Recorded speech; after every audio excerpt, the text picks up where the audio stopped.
Less than 70 days left until the election, and Donald Trump is traveling to make his appeal to African-American voters. He will be speaking at the Great Faith Ministries International tomorrow in Detroit, a predominantly black church. Joining us now is the niece of the famous civil rights activist, Dr. Martin Luther King Jr., Dr. Alveda King. Dr. King, always great to see you. Thank you so much for getting up so early.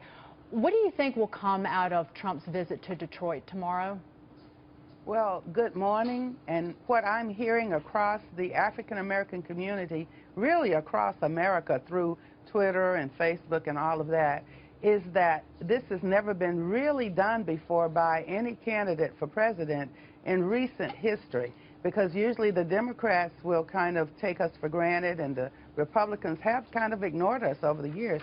So to have a candidate simply say, I want your vote, I want to talk to you, and I want to hear you. And so people, that's really catching attention, and it's kind of catching fire. I believe that he'll get some candid questions. We pray that he gives candid answers and responses, and I think it's a good thing. It can't hurt anything.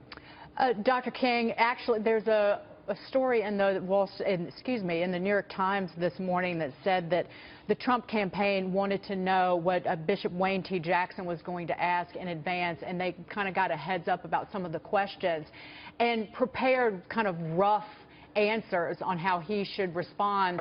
Does that hurt him? Does he need to really just be himself and speak from the heart? This does not hurt Mr. Trump. One thing that we have fallen into in America in our elections is paying more attention to the personalities of the people rather than the platforms. And I think the platform actually can reveal a lot about the character of the candidate. I personally am voting pro-life, and when I say that, you can tell that that's very important on any platform for me. But whatever your platform issues are, that's where your vote should follow. And to maybe get the African-American community to see that is going to be a challenge, but it is doable. Dr. King, this is Kirsten Hagland here, and so I'm of the younger generation, and as someone who is more conservative, I really care about the future of the Republican Party, and the future is going to be more diverse. We know this. It's under fives already in this country. Our majority minority, and the black community is very, very important to us.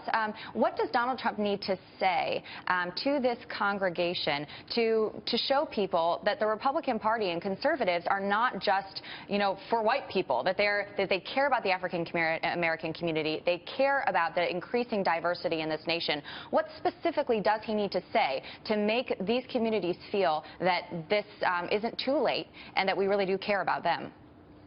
We as African-Americans are human beings. That's one human race, and that's Acts 17:26 says one blood.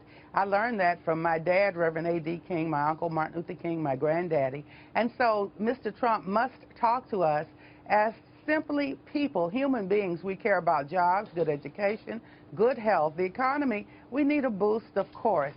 And so to value our community is very important. But I say just taking the time of day to stop and visit and talk to us will go a long, long way. The economy, safety and security of the nation, making sure that when immigrants come to America, they come to a strong America with respect and regard, and then we need to respect them as well. But there are laws, and we do need laws and things like that. So I think that he understands this, and I believe it's okay to get a little coaching and to have questions in advance. I'd like to have a few questions in advance myself. And I should point out that in the past, Hillary Clinton's staffers have gotten questions in advance for her. Not always, but it's not out of the norm for that to happen.